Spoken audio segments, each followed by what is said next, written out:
అలాంటి ఒక వ్యక్తి కోసం నువ్వంతగా దిగజారాల్సిన అవసరం లేదు. నువ్వు ఊ అంటే అమ్మాయిలు నీ కోసం క్యూ క్యూ కడతారు తెలుసా? రుద్రాణి, అయినా న్యూస్ లో వచ్చింది అని ఓ తెగగోల చేస్తున్నావు. ఆ మీడియా వాళ్ళు అడిగిన దాంట్లో తప్పే ఉంది. కావ్యని ఈ రోజు మీడియా ముందు నిలబెట్టే. ఒక రకంగా చెప్పాలంటే తప్పు చేసింది నా మనవరాలు కాదు. ఇప్పటికీ మీరు కావ్యనే సపోర్ట్ చేస్తున్నారా? నీకేమైనా ప్రాబ్లమా? కందకు లేని దురద కత్తిపీటకెందుకన్నట్టు. మీకే ప్రాబ్లం లేనప్పుడు నాకు మాత్రం ఏముంటుంది? ఇప్పటి వరకు అల్లరిపాలైంది చాలు.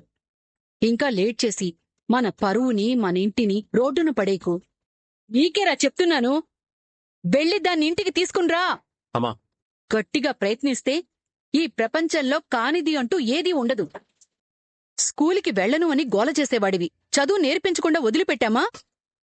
భర్తగా దాన్ని తీసుకొచ్చి నీ బాధ్యత కూడా పూర్తి చేసుకో.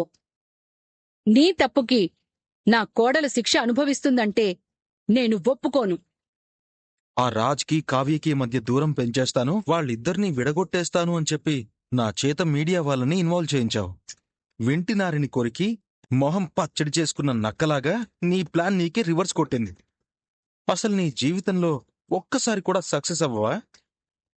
రాజ్కి సపోర్ట్ చేసి ఆ కావ్యని ఇంట్లో నుంచి గెంటేస్తారనుకొని ఆ ప్లాన్ వేశాను. మిస్ఫైర్ అయ్యేలా ఇంట్లో అందరూ ఆ కావ్యకి సపోర్ట్ గా మాట్లాడారు. ఇంటిల్లపాది దాన్ని ఎందుకంత మోస్తున్నారో నాకైతే అర్థం కావట్లేదురా.